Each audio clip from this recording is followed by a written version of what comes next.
हम लोग लूका की इंजिल निकाल लेंगे। 11 अध्याय 1 से 13 पद तक। लूका रचित समाचार का 11वां अध्याय पहले पद से लेके हम 13 पद तक देखेंगे। फिर वह किसी जगह प्रार्थना कर रहा था, और जब वह प्रार्थना कर चुका तो उसके चेलों में से एक ने उससे कहा, हे प्रभु, जैसे यूहन्ना ने अपने चेलों को प्रार्थना करना सिखलाया, वैसे ही हमें भी तू सिखा दे। उसने उनसे कहा, जब तुम प्रार्थना करो तो कहो, हे पिता, तेरा नाम पवित्र माना जाए, तेरा राज आवे, हमारी दिन भर की रोटी हर दिन हमें दिया कर, और हमारे पापों को क्षमा कर, क्योंकि हम भी अपने हर एक अपराधी को क्षमा करते हैं, और हमें परीक्षा में ना ला।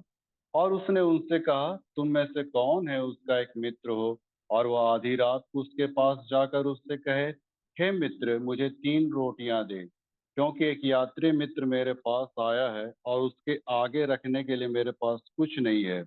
और वह भीतर से उत्तर दे कि मुझे दुख न दे, अब तो द्वार बंद है, और मेरे बालक मेरे पास बिछौने पर हैं, इसलिए मैं उठकर तुझे दे नहीं सकता। मैं तुमसे सच कहता हूँ, यदि उसका मित्र होने पर भी उसे उठकर ना दे, तो भी उसके लज्जा छोड़कर मांगने के कारण उसे जितनी आवश्यकता हो उतनी उठकर देगा। और मैं तुमसे कहता हूँ कि मांगो तो तुम्हें दिया जाएगा, ढूंढो तो तुम पाओगे, खटखटाओ तो तुम्हारे लिए खोला जाएगा। क्योंकि जो कोई मांगता है उसे मिलता है, जो ढूंढता है वो पाता है, जो खटखटाता है उसके लिए खोला जाएगा। तुम में से ऐसा कौन पिता होगा कि जब उसका पुत्र रोटी मांगे तो उसे पत्थर दे, या मछली मांगे तो मछली के बदले उसे सांप दे, या अंडा मांगे तो उसे बिच्छू दे? तो जब तुम बुरे होकर अपने लड़के वालों को अच्छी वस्तुएं देना जानते हो, तो स्वर्गीय पिता अपने मांगने वाले को पवित्र आत्मा क्यों न देगा। आइए हम प्रार्थना में जाएंगे।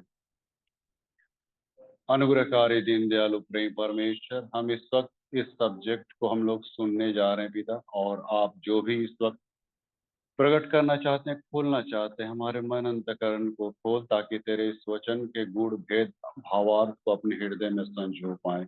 छोटी सी देरी प्रार्थना यीशु के नाम से मांगकर सुनो जा सकता है। आमीन। मंडली के पे बैठ जाएंगे।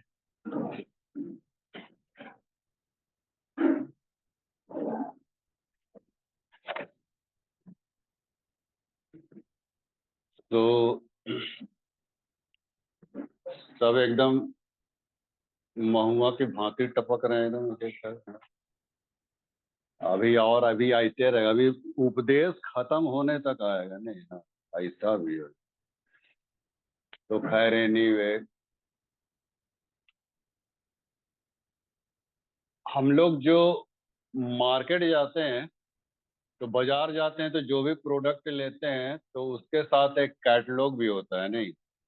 तो प्रोडक्ट को आप यूटिलाइज कब कीजिएगा? जब आप जानिए कि वो प्रोडक्ट है क्या, है ना?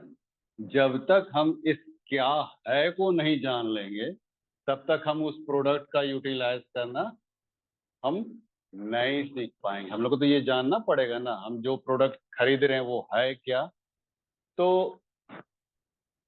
और इसके साथ क्या देता है? कैटलॉग भी देता है नहीं? कैटलॉग के द्वारा उसमें क्या रहता है? सारा how to use this machine या प्रोडक्ट, या है ना, ऐसा माने कैसे दिशा निर्देश देता है ना, कि प्रोडक्ट क्या है, कैसे यूज किया जाए, कैसे इसमें प्रिकॉशन बरतना है, वगैरह वगैरह नहीं? तो मेरे कहने का क्या मतलब है? कहने का मतलब ये है, प्रार्थना तो हम लोग करते हैं, आज का विषय वही है प्रार्थना के संदर्भ में। प्रार्थना तो करते हैं, लेकिन जब तक हम इस बात को हम नहीं समझ जाए कि प्रार्थना है क्या, तब तो भैया प्रार्थना करना तो बेकार हो जाएगा। हाँ? प्रार्थना तो सभी कोई करते हैं, लेकिन प्रार्थना का अगर हम मर्म या भावार्थ, या प्रार्थना है क्या, इसको अगर हम नहीं समझ पाए, तब तो फिर मुश्किल है फिर, है ना? तो हम लोग इस बात को आज देखने, जानने, सुनने, समझने जा रहे हैं कि प्रार्थना क्या है और क्या नहीं है ना? दोनों बातें हैं। प्रार्थना क्या है? इसको दरवाजा बंद कर दिएगा। प्रार्थना क्या है और क्या नहीं, इस संदर्भ में हम लोग देखने जा रहे हैं। तो बहुत लोग कहते हैं, बहुत लोगों का ऐसा धारणा, ऐसा मानना है, कैटलॉग दिया गया है, हम लोग को भी कैटलॉग दिया है परमेश्वर ने। देखिए, दुनिया के सिद्धांत क्या बोलते हैं, कौन क्या कहता है, इससे हमको कौनो मतलब नहीं होना चाहिए। जैसे आप बाजार में प्रोडक्ट ले खरीदने जाते हैं तो कैटलॉग मिलता है, हमारे पास कैटलॉग क्या है, ए देखिए, है ना, आप लोग के हाथ में है नहीं। इस कैटलॉग के आधार पे, शास्त्र के आधार पे हम जानने का प्रयत्न करें कि प्रार्थना क्या है। अदरवाइज हम लोग अपने सिद्धांतों पे हम लोग वो नहीं चल रहा है। मानवीय सिद्धांत क्या है, हमारे प्रिंसिपल क्या है, हमारा क्या ये है, वो सब कुछ हम लोग नहीं चलना है। तो खैर एनीवे, तो जैसे बहुत लोग कहते हैं क्या है कि प्रार्थना में बहुत सामर्थ्य है, लेकिन नहीं मित्रों, ये धारणा, मानसिकता गलत है। सामर्थ्य प्रार्थना में नहीं है, सामर्थ्य परमेश्वर में है ना। इस बात को हमेशा ख्याल कीजिए। जो कहता है प्रार्थना में सामर्थ्य है, इसका मतलब उसका ध्यान अपने अपने कैपेबिलिटी, अपनी योग्यता, अपने परिश्रम पे है। लेकिन सामर्थ्य किस पे है, परमेश्वर पे। हीलिंग कौन करता है, परमेश्वर करता है। रिलीफ कौन देता है, परमेश्वर देता है। उद्धार कौन देता है, परमेश्वर। प्रार्थना तो महज एक माध्यम है जी। तो माध्यम को हम माने पूरा हम परमेश्वर स्रोत समझ ले, स्रोत मतलब पूरा, ऑल टू ऑल, ऑल, हाँ, उसको हम ऑल टू ऑल समझ ले, ऐसा बात नहीं मित्रों। ये सिर्फ एक माध्यम है, मीडियम है, जिससे हम बातचीत करते हैं। साधारण शब्दों में कहें तो प्रार्थना एक बातचीत है। लेकिन इतना ही नहीं है, बल्कि इसके आगे भी हम लोग जाएंगे। बातचीत ही नहीं, बल्कि इसके आगे भी जाएंगे। तो खैर, जो लोग कहते हैं कि प्रार्थना में बहुत सामर्थ है, ये गलत बात है। लेकिन हमें ये जानना है कि सामर्थ परमेश्वर, प्रार्थना में नहीं है, लेकिन सामर्थ परमेश्वर में है।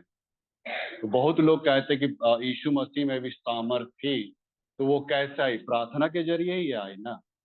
नहीं मित्रों, ऐसा बिल्कुल हम लोग नहीं समझे। यीशु मसीह प्रार्थना अपने लिए नहीं करता था कि प्रभु मुझे बहुत शक्ति दे दो, सामर्थ दे दो, है ना, दुश्मनों के कीलों को भेद दूंगा, शैतानों को, वैसा नहीं। प्रभु इस मामले में प्रार्थना नहीं करता था कि मुझे सामर्थ दो। उसकी जो, उसके अंदर तो ऑलरेडी सामर्थ था, तो उसको प्रार्थना की आवश्यकता ही नहीं थी कि प्रार्थना करता और सामर्थ मांगता। सामर्थ प्रार्थना का परिणाम नहीं था, लेकिन उसके अंदर जो सामर्थ्य थी, वो परमेश्वर के साथ इंटेलेक्चुअल था, उसके साथ। इंटेलेक्चुअल मतलब एक संबंध, है ना, उसके साथ एक मजबूत रिश्तों को वो, माने यीशु मसीह बनाया। इब्रानी की पुस्तक में क्या लिखता है कि वह पुत्र उठा के भी, दुख उठा के भी उसकी आज्ञा मानने सीखी। यानी सामर्थ कहाँ से आ रहा है, पिता के अधीनस्थ वो था। प्रार्थना के जरिए सामर्थ प्राप्त नहीं, अचीव नहीं करता, वो ऑलरेडी सामर्थ्य था, है ना। लेकिन वो परमेश्वर के द्वारा वो बनाए हुए था, अपने अपने एटीट्यूड को, अपने इंटेलेक्चुअल को, अपने संबंध को घनिष्ठ संबंध बनाए हुए था। ये सही में तब उस वो मतलब सही रूप से वो जा रहा था। कहने का क्या मतलब है मित्रों, कि हमारा जीवन भी देखिए, हम लोग सोचते हैं कि प्रार्थना कर देंगे तो सब कुछ हो जाएगा। ऐसा बात नहीं है। जब तक हमारा संबंध भी परमेश्वर के साथ सही नहीं है, तब तो भैया कौनो प्रार्थना कीजिए, कितनो प्रार्थना कीजिए, है ना, रात भर उपवास प्रार्थना कीजिए, सुने वाला नहीं है। हम नहीं कह रहे हैं, हम पूरा अकॉर्डिंग टू कैटलॉग से कह रहे हैं। हम लोग कैटलॉग इस्तेमाल कर रहे हैं, नहीं, कैटलॉग मतलब ये पवित्र शास्त्र, उसको कैटलॉग बोल रहे हैं। तो हम लोग इसके अधीनस्थ हम लोग देखना है। और नीति वचन 28:9 को आप पढ़िएगा, जो अपने कान व्यवस्था सुनने से फेर लेता है, उसकी प्रार्थना घृणित ठहरती है। अब बताइए, कीजिए प्रार्थना। बाइबल तो ये बोल रही कि जो व्यवस्था सुनने से अपने कान फेर लेता है, मतलब परमेश्वर की आज्ञाओं पे चलना, उसके वचन को अनसुनी करना, ये सब अगर हम करते हैं मित्रों, तो हमारी प्रार्थना ग्रहण योग्य नहीं होगी, ये बाइबल कहती है। आप पढ़िएगा, यशायाह 1:15 को लिखता है कि मैं तुम्हारी प्रार्थना नहीं सुनूंगा, परमेश्वर बोल दिया। कहा ऐसा बोल दिया, इसलिए कि तुम्हारे हाथ खून से रंगे हुए हैं। इसका मतलब क्या हुआ, हमारा जो कैरेक्टर एटीट्यूड है वो परमेश्वर के माफिक है कि नहीं। माने यीशु के जुरिडिक्शन में हमारा वैसा एटीट्यूड या कैरेक्टर है कि नहीं, ये भी तो मायने रखता है। इसीलिए तो बोला हमारे हाथ खून से रंगे हैं, इसीलिए मैं तुम्हारे। अब बोलिएगा हमने मर्डर कहाँ किया भाई? मर्डर कैसे नहीं किया? किसी की भावनाओं को ठेस पहुंचाया, किसी के जज्बातों से खेला, वो मर्डर के बराबर नहीं है क्या? बाइबल क्या बोलती है, अगर तूने किसी व्यक्ति पे क्रोध भी किया, भाई पे, तो वो मर्डर के बराबर है। तो कहने का क्या मतलब, मनुष्य का एटीट्यूड या स्वभाव परमेश्वर के अनुकूल नहीं है, यीशु के अनुकूल नहीं है, तो फिर हमारी प्रार्थना, यह शायद 58:4 में भी तो कहता है, मैं तेरे उपवास और प्रार्थना से प्रसन्न नहीं हूँ, क्योंकि तू दुष्टता से घूसे मारता है, ये करता वो करता है, इसीलिए मैं तेरी प्रार्थना नहीं सुनूंगा। तो बाइबल सब कुछ प्रकट कर रही मित्रों, है ना। तो परमेश्वर क्या देखना चाहता है? पहले पहले हमारे जीवन को देखना चाहता कि हमारे जीवन आचरण सही में, माने ठीक ठाक है कि नहीं, सिंसियरली है कि नहीं। साम 66:18 में भी लिखता है कि निश्चय परमेश्वर कभी भी व्यर्थ बात को नहीं सुनता है। वो व्यर्थ बात और माने इलीगल बात और अटपटा बात और ये सब बातें उसको पसंद नहीं है ना। माने हम लोग क्या है, परमेश्वर के अधीनस्थ नहीं रह कर हम लोग प्रार्थना करते हैं, कितनों बेजोड़ प्रार्थना कीजिए ना, नहीं सुनेगा परमेश्वर। हाँ, बोलेगा कि माने तुम इस माने मेरे चलाए चलते ना। ये तो लूका 6:46 में क्या कहता है कि जब तुम मेरा कहना नहीं मानते तो तुम क्यों मुझे हे प्रभु कहते हो? हाँ, सीधा सपाट शब्दों में बोल देता है है ना प्रभु, और खड़म खस बोल देता है। जब तुम मेरा कहना ही नहीं मानते तो भैया हे प्रभु काहे ले इतना मैंने फचांग किए हुए जी, ऐसा करके माने प्रभु यीशु मसीह बोल देगा। सही बात है भाई। अरे सांसारिक जीवन में भी देखें ना, आपका बच्चा अगर पिता माता का आज्ञा नहीं मानता है, उसके बातों को अनसुनी कर देता है, बाद में बोलेगा पापा पापा हमको पॉकेट मनी दो, तो पापा का रिएक्शन कैसा होगा? हाँ, बेटी बोलेगी, माँ बोलेगी बेटी को 2 बर्तन मांज दो बेटी, नहीं मांजेगी ना। फिर जाके बोलेगी मम्मी मम्मी, हाँ हमको एक ठो ये सूट लेना है। हाँ, तो फिर मम्मी का रिएक्शन क्या होगा? हाँ? तो जब सांसारिक माता पिता का रिएक्शन ऐसा हो सकता है, तो क्या परमेश्वर का नहीं होगा? बोलेगा अच्छा बेटा बड़ा स्वार्थी है, मांगते छांगते रहता है, कभी तो हमारा सुनबे नहीं करता, ऐसा करके बोलेगा परमेश्वर। हाँ, तो देखिए प्रार्थना का संबंध शब्दों से नहीं है मित्रों, कि हम बहुत लच्छेदार शब्दों में प्रार्थना कर दिए तो हो गया, नहीं। प्रार्थना तो देखिए मन की अभिव्यक्ति है। अब जैसे हन्ना की प्रार्थना को देखिए ना, बाइबल क्या कहती है, पहला सामुएल को पढ़िएगा, पहला सामुएल की पुस्तक को, लिखता है कि हन्ना के होंठ हिल रहे थे लेकिन उसके शब्द शब्द सुनाई नहीं पड़ रहे थे। हाँ, होंठ हिल रहे थे लेकिन शब्द सुनाई नहीं पड़ रहे। इसका मतलब है कि प्रार्थना शब्दों की कोई लड़ी नहीं है, कि शब्दों में पिरो के हम बोल दिया, नहीं। मन की भावना है जो प्रभु देखता है। आप भले उसको शब्दों में व्यक्त ना भी करें, लेकिन वो मन की अभिव्यक्ति आपके अंदर से निकलनी चाहिए मित्र, है ना। अंदर से भाव भाव आना चाहिए, अभिव्यक्ति। उसको वो माने कलच में लेता है, उसको पकड़ता है, ग्रिप में लेता है ना। आप कितने लच्छेदार शब्दों में और बहुत प्रिंसिपल हिंदी में प्रार्थना कर रहे हैं। देखिए एक बात को याद रखिएगा, प्रार्थना जो है वो अपने अपने प्रतिभा का प्रदर्शन करना नहीं है। हाँ, कभी कभी लोग अपने प्रतिभा का प्रदर्शन करते हैं प्रार्थना प्रार्थना को, नहीं। परमेश्वर वैसा नहीं चाहता है मित्र कि हम अपने प्रतिभा का प्रदर्शन करें। कभी कभी उपदेश को भी हम अपनी प्रतिभा अपने वरदानों का प्रदर्शन के हेतु बनाते हैं। नहीं मित्रों, प्रार्थना प्रतिभा का प्रदर्शन करना नहीं है। आप जैसे भी हो, जिस भी शब्दों में हो, जैसा भी हो, मतलब माने जरूरी नहीं कि बहुत अच्छे लच्छेदार शब्दों में आप इसको ये करके फिर हो के नहीं। इसलिए तो प्रार्थना एक अबोध बालक, देखिए प्रार्थना बहुत कठिन है। प्रार्थना एक अबोध बालक भी कर सकता अपने तोतली जुबान में, है ना।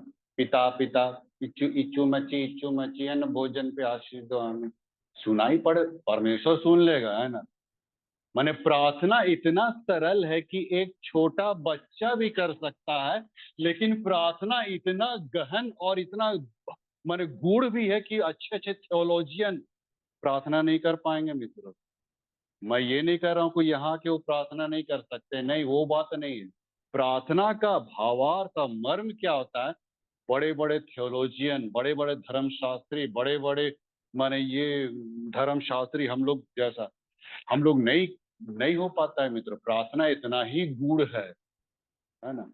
बहुत लोग क्या बोलते हैं, एक ठो मैं स्लोगन पढ़ा था पुस्तक में, लिखता है कि more more prayer more power, less prayer less power, no prayer no power. लेकिन मैं इस बात से सहमत नहीं हूँ मित्र। हम लोग बोले ना, बहुत सारे ऐसे सिद्धांत निकलेंगे। मोर पावर माने बहुत प्रार्थना करने से आप बहुत पावरफुल बन जाएंगे, ऐसा नहीं है। अगर ऐसा होता तो आज दुनिया में लाखों लोग माने बिली ग्रहम बन जाते, नहीं? माने कितने कितने लोग प्रार्थना करते, उपवास प्रार्थना और ये वो। अभी तक तो वे लोग बिली ग्रहम और डीजीएस दिनाकरन बहुत सारे ऐसे मैंने बन जाते, लेकिन आज कहाँ, गिने चुने। हमको तो एक तो सूरज प्रमाणी और एक तो साजो तेजवान, बस दो ही तो ठीक लगता, बाकी बजेंद्र अंकुर ये सब। इसका इसको किसी दिन और खुलासा करेंगे काहे वैसा नहीं पसंद आता है। खैर, प्रार्थना देखिए, अगर प्रार्थना इतना सरल है कि छोटे भी कर लेंगे और बड़े बड़े लोग भी नहीं कर पाएंगे, धर्मशास्त्री लोग। इसीलिए तो देखिए, चेले लोगों ने क्या कहा, more power more prayer more power नहीं। हम तो प्रार्थना ही नहीं करते हैं, सिर्फ भोजन के समय करते हैं। यात्रा में निकले तो चलो एक लाइन बोल के निकल गए, हाँ हम जा रहे हैं प्रभु मेरी रक्षा कर। प्रार्थना यही तो है। सौपदेशक 5:2 में लिखता है, जब भी तुम परमेश्वर के भवन में जाना तो तुम्हारे शब्द कम होने चाहिए। आप जितना बोलिएगा ना उतने आपका गलती होगा। नीति वचन में लिखा है, जितनी बातें होती है अपराध उतना ही होता है। तो जितनी बातें आप बोलिएगा उतना ही गलती कीजिएगा, तो प्रभु पकड़ता है मित्रों। तो गलत ना हो बोल के आप छोटा ही प्रार्थना कीजिए। सौपदेशक 5:2 में लिखता है, जब भी तू अपने परमेश्वर के भवन में जाए तो तेरे शब्द बड़े कम होने चाहिए, छोटे होने चाहिए, ताकि कोई ऐसी गलती ना हो। तो खैर, ये प्रार्थना का संदर्भ जो बताया जा रहा है। तो प्रार्थना देखिए बहुत ही गूढ़ और बहुत ही माने ये बहुत ही माने उच्च स्तर का होता है। इसीलिए तो चेलों ने पूछा, बोला ना कि जिस रीति से यूहन्ना बपतिस्मा दाता ने अपने शागिर्दों को प्रार्थना करना सिखाया, वैसे ही तू भी हमें सिखा दे। इसका मतलब क्या, प्रार्थना कोई सीखने वाली चीज है? कोई थियोलॉजिकल कॉलेज है इसके लिए, कोई स्कूल कॉलेज जहाँ प्रार्थना सिखाई जाती है? नहीं, प्रार्थना सिखाने के लिए कोई स्कूल कॉलेज नहीं खुला है भाई। लेकिन यहाँ पे चेले लोग जो बोले उसका एक अलग चीज है, वो इलिटरेट थे उस समय, कैसे प्रार्थना करना चाहिए। तो यीशु मसीह ने उसको ये प्रभु की प्रार्थना कैसे करना है उसको वो सिखाया। आज जानते हैं, एक कलीसिया है, हम लोग एसीसी मीटिंग में बैठते हैं, जब भी प्रभु की प्रार्थना होती है वो लोग नहीं बोलता है, पता नहीं कहाँ है। अब आप लोग छानिए अपने, है ना, कौन कलीसिया ऐसा जो प्रभु की प्रार्थना नहीं करता है? पता नहीं क्या सिद्धांत बना लिया है, वो लोग नहीं करता प्रभु की प्रार्थना। जबकि प्रभु ने क्या कहा कि मैं तुम्हें प्रार्थना करना सिखा रहा हूँ, तो तुम प्रार्थना करना इस रीति से करना ना, हे पिता तेरा नाम पवित्र माना जो सो एंड सो, ऐसे करके वो खुद अपने बताया कि तुम ऐसे प्रार्थना करो। तो कुछ लोग अपने सिद्धांत पे अब काहे नहीं करते हैं, ये भाई ये तो जांच का विषय है। खैर, हम लोग उस पे हम लोग को ज्यादा जाना नहीं है, किसी का न्यायी और जज हमको नहीं बनना है भाई। लेकिन तब प्रभु ने सिखाया, और यही चीज तो पौलुस ने भी कहा ना, रोमियो 8:26 में क्या बोलता है कि हम प्रार्थना करना नहीं जानते। पौलुस कह रहा है प्रार्थना करना हमें नहीं आती, लेकिन पवित्र आत्मा आप ही आहें भर भर के हमारे लिए विनती करता है। तो हम विनती कौन करवाता है? पवित्र आत्मा। माने दो ही व्यक्ति प्रार्थना कर सकता है, या तो एक कोई अबोध बालक, या तो कोई पवित्र आत्मा प्राप्त व्यक्ति। मैं ये नहीं कर रहा हूँ कि पापी व्यक्तियों को परमेश्वर नहीं सुनता है, मेरे कहने का वो मतलब नहीं है। लेकिन प्रार्थना ये दो व्यक्तियों का ज्यादा परमेश्वर सुनता है, क्योंकि पवित्र आत्मा जब आपके जीवन में आएगा तो प्रार्थना का क्या स्वरूप होता है? परमेश्वर के जुरिडिक्शन में क्या उचित है क्या अनुचित है, वो पवित्र आत्मा आपको गाइड करेगा। आपके मुंह से वो शब्द नहीं निकलेंगे जो आपके रिलीफ के लिए होता है, आपके स्वार्थ के लिए होता है। वो ऐसे शब्दों को पवित्र आत्मा कभी भी उच्चारेगा नहीं, उच्चारेगा नहीं, प्रोनाउंस नहीं कराएगा। ये है प्रार्थना मित्रों, है ना। पवित्र आत्मा, इसीलिए पौलुस कहा कि हम प्रार्थना करना नहीं जानते, लेकिन पवित्र आत्मा आप ही आहें भर भर के हमारे लिए विनती करता है कि क्या उचित है क्या अनुचित है। ये सारा कुछ पवित्र आत्मा उसको मैंने जरिया जरिया है, पवित्र आत्मा हमारा जरिया है। तो मित्रों, मैं कहना चाहता हूँ कि ये प्रार्थना जो है पूरी रीति से परमेश्वर पर डिपेंड है। हमारे किसी कैपेबिलिटी, योग्यता या मेहनत, परिश्रम, अपना पसीना बहा के जो प्रार्थना कर रहे हैं उस पे आधारित नहीं है मित्रों। कभी भी प्रार्थना को व्यवस्था के आधार पे मत तौलिएगा। व्यवस्था मतलब मनुष्य के द्वारा किया गया प्रयास नहीं, ये परमेश्वर का अनुग्रह था। हमारा जो संबंध, देखिए हमारी पहुंच परमेश्वर पिता के पास कैसे हो सकती है। हमारा जो संबंध अदन की वाटिका से टूट चुका था पिता के साथ, हमारी प्रार्थना कभी सुनाई नहीं पड़ती। लेकिन इब्रानी 10:19 को आप पढ़िएगा कि ये जो संबंध जो जोड़ा गया, हमारी प्रार्थना जो पिता के पास जा रही है, वो यीशु के लहू के द्वारा परम पवित्र स्थान में हमारी पहुंच हो रही है। देखिए मित्रों, माध्यम कौन बना है? यीशु मसीह बना। हमारी मेहनत और प्रयास नहीं वह है कि हमने बहुत मेहनत किया, हमने बहुत पसीना बहाया इसीलिए हमारी नहीं। अगर यीशु मसीह बलिदान नहीं होता, हमारा पिता के साथ संबंध नहीं होता, संबंध नहीं बनता। आप चाहे कितना प्रार्थना कर लीजिए, होता ही नहीं। ये तो गनीमत मनाए कि यीशु मसीह, इसीलिए तो प्रार्थना के बाद अंतिम में हम लोग क्या कहते हैं, किसके नाम से ये करते हैं? यीशु मसीह के द्वारा। देखिए कई लोग मरियम के द्वारा भी करते हैं, गलत है। आपका मध्यस्थ कौन है? यीशु मसीह। यूसुफ नहीं है, याकूब, इसहाक, अब्राहम नहीं है, पतरस, पौलुस नहीं है। जो मध्यस्थ किया वही हमारी प्रार्थना को, इसीलिए यीशु मसीह बोला तुम मेरे नाम से जो कुछ मांगोगे मैं तुम्हारे लिए करूँ। यीशु मसीह खुद बोला मेरे नाम से मांगना। इसीलिए हम लोग प्रार्थना के अंत में क्या बोलते हैं? हमारे प्रभु यीशु ख्रीस्ट के द्वारा, है ना। इसको हमेशा याद कीजिएगा मित्रों, हमारी प्रार्थना यीशु के द्वारा पहुंचती है, हमारे किसी मेहनत और कर्म और धर्म प्रयास के द्वारा नहीं। अपना क्रेडिट कभी मत लीजिएगा मित्रों। परमेश्वर बोलेगा भैया हवा आने दो, साइड हो। हाँ, जहाँ हम अपना क्रेडिट, बहुत लोग क्रेडिट लेने लग जाते हैं।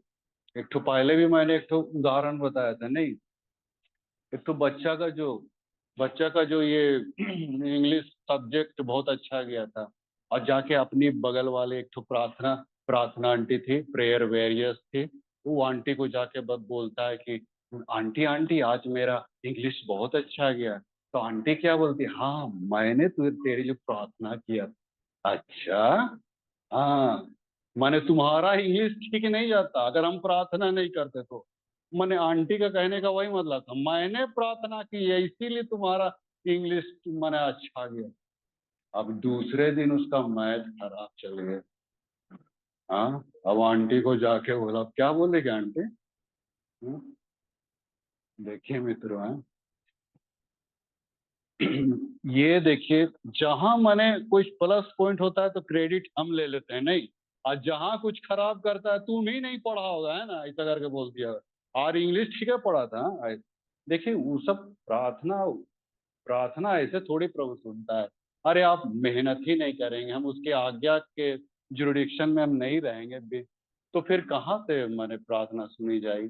तो ये दोनों चीज हमारा बहुत जरूरी है कि हमारा एटीट्यूड, हमारा संबंध परमेश्वर से कैसा होना चाहिए, है ना। सिंसियरिटी हमारा होना चाहिए, सब कुछ भी देखता है परमेश्वर। तो ये सब इसीलिए एक व्यक्ति ने क्या कहा था कि क्रूसित बगैर प्रार्थना धार्मिक औपचारिकता है। क्रूसित बगैर प्रार्थना धार्मिक औपचारिकता है। मतलब सिर्फ ये धार्मिक औपचारिकता ही रह जाती है अगर हमारा संबंध क्रूस से ना बने तो। हर व्यक्ति को इस बात को जान लेना जरूरी है कि उसका जो गुनाह है, यीशु मसीह ने बहुत त्राणदायी मृत्यु सह के कलवरी क्रूस पर, जब तक ये अटैचमेंट नहीं होगा, हम जितनी भी प्रार्थना करें वो इस मात्र एक धार्मिक औपचारिकता वश की रहेगी, उससे ज्यादा कुछ नहीं।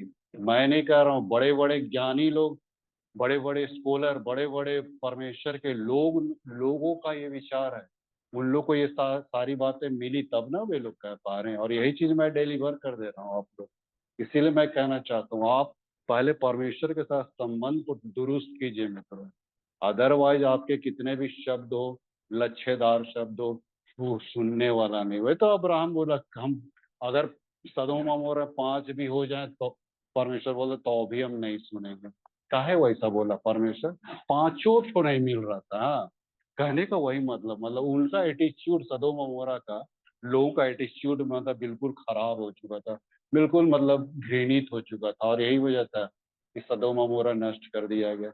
बहुत जगह आपको मिलेगा ऐसे माने इंसिडेंट, जहाँ पे जैसे यिर्मयाह 14 अध्याय में भी आप पढ़िएगा, मैं ख्याल नहीं कर रहा हूँ, 14 अध्याय में लिखा है कि हमारे जो ये हैं, माने सही रूप से अगर हमारा एटीट्यूड, कैरेक्टर या संबंध परमेश्वर से नहीं जुड़ रहा है ना, तो हमारा ये तार माने कहीं पे ये हो रहा है। आप भी जैसे जलाते ना स्विच को, तो अगर बत्ती नहीं जल रहा है, इसका मतलब कि बीच में कहीं पर कनेक्शन, हाँ, तो हम लोग का भी वही होता है, कनेक्शन कहीं पे मतलब ये हो रहा है उसका, कहीं पे फ्लक्चुअल कर रहा है, कहीं पे डिस्कनेक्ट हो गया, तार कहीं छूट रहा है। ऐसा होता है मित्रों। और इसीलिए हम कह रहे हैं कि कनेक्शन को माने दुरुस्त करना है हम लोग को बहुत जरूरी। कनेक्शन जब तक कनेक्टेड नहीं होंगे, जब तक उनके साथ हम कटिबद्ध नहीं होंगे, उनके साथ हम जब तक जुड़े नहीं रहेंगे, तब तक हमारी प्रार्थना ऊपर तक सुनाई नहीं। हमको एक प्रार्थना यीशु मसीह की बहुत अच्छा लगती है, वो गसमनी बाग वाला। ये प्रार्थना आप लोग हमेशा कीजिएगा। गसमनी बाग में जो प्रार्थना किया था ना, हे प्रभु, मेरी नहीं लेकिन तेरी इच्छा पूरी हो। इस प्रार्थना को हमेशा याद कीजिए। हम क्या मांग रहे हैं, हमारी क्या डिमांड है, क्या इच्छा है, क्या ये है, उस पे मत जाइएगा। प्रभु को क्या इच्छा है, प्रभु क्या सोचता है। प्रभु देखिए बहुत सोचता है। हम लोग प्रार्थना बहुत करते हैं ना, बहुत मांगते हैं। देखिए मैं खुले शब्दों में कहता हूँ, हम जो प्रार्थना करते हैं, डिमांड रखते हैं, अपनी इच्छाओं को रखते हैं, मैं इसलिए मैं नहीं करता हूँ क्योंकि मेरा विश्वास परमेश्वर पे है। क्यों? क्योंकि वो मेरे मांगने से पहले ही जानता कि मुझे क्या चाहिए। देखिए विश्वास इस बात पे निर्भर कर रहा है, आपसे ज्यादा कौन समझ रहा है आपको?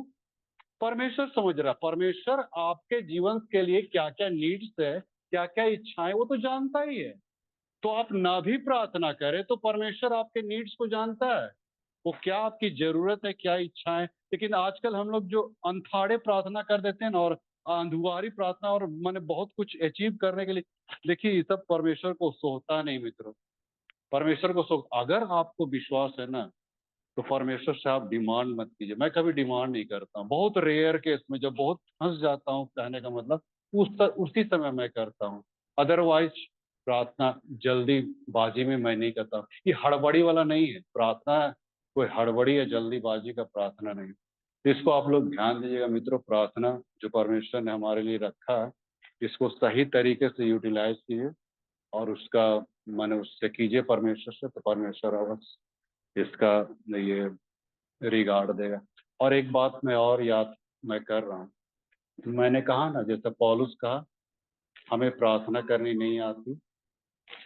जकरिया 12:10 को पढ़िएगा, तो परमेश्वर ने एक बात कही है वहां पे कि मैं प्रार्थना करने वाली आत्मा को भेजूंगा।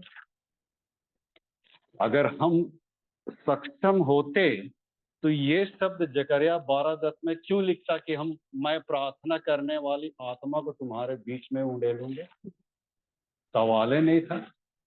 लेकिन इस बात में दम है जकरिया 12:10 में कि तुम नहीं जानते हो बाबू कि तुम प्रार्थना कैसे माने कैसे की जाती है, इसीलिए मैं प्रार्थना करने वाली आत्मा को तुम्हारे बीच में उंडेलूं। कि जब तक वो आत्मा आपके जीवन में नहीं आएगा, प्रार्थना का असली स्वरूप नहीं समझ पाए, उसके भावार्थ को नहीं समझ पाएगा, उसके गूढ़ भेद अर्थ और रहस्यों को। और ये हमारे लिए कैटलॉग दिया गया, जैसा मैंने कहा हमारा कैटलॉग यही है, प्रार्थना कैसा करना चाहिए, नहीं करना चाहिए, है ना, क्या है नहीं है, इसी से आपको मिलेगा। दुनियावी सिद्धांत पे मत जाइएगा, वो क्या कह रहा है, मोर प्रेयर, मोर पावर, ऐसा करके वो सब सिद्धांत सही नहीं है। तो इसको हमेशा आप लोग याद कीजिएगा। परमेश्वर अपने इस वचन पे आए दुआ में अनुग्रहकारी दीन दयालु प्रेम परमेश्वर, हम धन्यवाद देते हैं कि प्रार्थना के भावार्थ को, मर्म को तूने समझाया। जो भी हम लोग बातें करते हैं पिता, बहुत सारी ऐसी गलतियां मुंह से निकल जाती हैं, क्योंकि हम अभी भी पुराने मनुष्यत्व में रहते हैं। लेकिन नए मनुष्यत्व में आने के बाद ये आत्मा हमें अगुवाई करती है, हमें क्या मांगना नहीं मांगना। प्रार्थना को तूने हमारे बीच में रखा ताकि हम तुझसे बातचीत कर पाए, और फिर से अपने जीवन को तेरे हवाले कर देते हैं। आप ही अपनी अगुवाई में हम में से हर एक को बनाए रखना, ताकि प्रार्थना के इस ग्रेविटी पोटेंशियल को हम समझ पाए। छोटी सी दी गई प्रार्थना यीशु के नाम से मांगते समझ रहे हाँ।